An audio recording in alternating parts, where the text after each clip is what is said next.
Hello. In this lesson, we are going to talk about graphing circles on a coordinate plane. And so at the very top here, I have this equation, the quantity x minus a quantity squared plus the quantity y minus b quantity squared equals r squared. A, b, and r are constants, and we have these sliders down here to show what they are at the moment. So right now a is 0, so we have x minus 0 quantity squared, or just x squared, y minus 0 quantity squared, or just y squared, and it's equal to 1 squared, or just 1. So it's x squared plus y squared equals 1.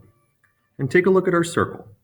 Our circle has a center at 0, 0, and it has a radius of 1, a diameter of 2. So let's adjust this. If I take A, and I'll just hit the play button. And there we are. So when it played, A changed to 5.3, and take a look what happened to the circle. It shifted to the right by 5.3. So right now it's x minus 5.3 squared, shifted to the right by 5.3. If I hit it again, now from 0 it's shifted to the right by 3.84. We went negative, so now it's shifted to the left by 4.7 units. So this is x minus negative 4.7, or x plus 4.7 quantity squared. So our a coordinate, the number that's subtracted from x, is the one that shows you how it moves left or right. Okay, I'm going to make this 0 again. And now b. So b is with the y coordinate. Well, if a moves left, right, b is going to move. Sure enough, it goes up and down. And we can't see all the way up to positive 10 and all the way down to negative 10. But you can see here, when I pause it right now, we've shifted up by 4.4. If we come back down here, this is shifted down by 7.8. And I'll move it so where we can see it. So this is shifted down 3. So my center is at negative 0, comma, negative 3. Okay, so we'll make b equals 0. And how about r? How about a radius? So if we move this along, if I make it 1.5, there's 2, 2.5, 3. So notice that r is 3 and my radius is 3. My r is 3.5, my radius is 3.5. My r is 4, my radius is 4, and so on. So this number here, if r is 4, equal at the end would be 16.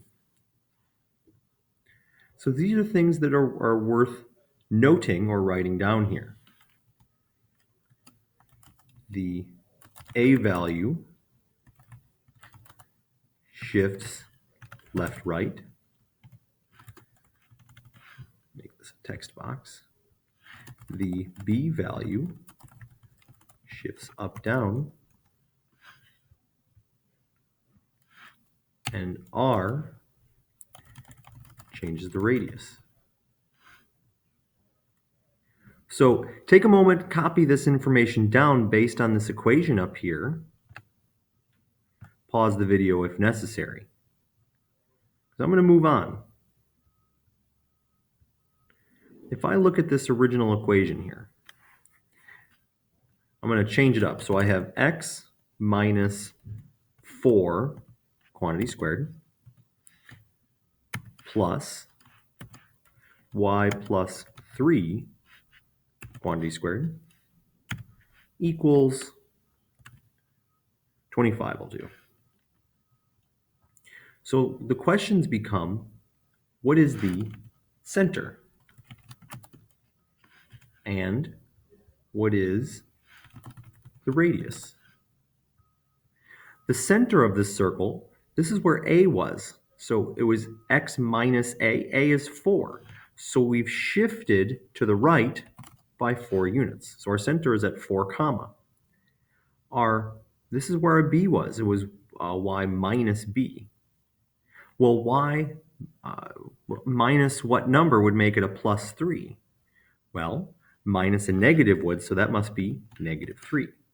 So if I put an ordered pair at 4 comma negative 3, there it is. That's my center. 4 comma negative 3. So then what's the radius?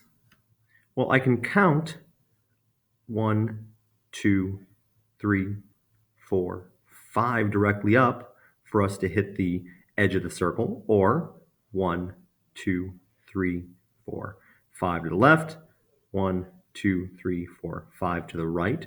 The radius must be 5. But we could figure that out again without graphing. This number right here, the 25, that's r squared. That's the radius squared. So what number squared makes 25? Well, 5 or negative 5, but of course you can't have a negative radius, so the radius must be 5. We are done.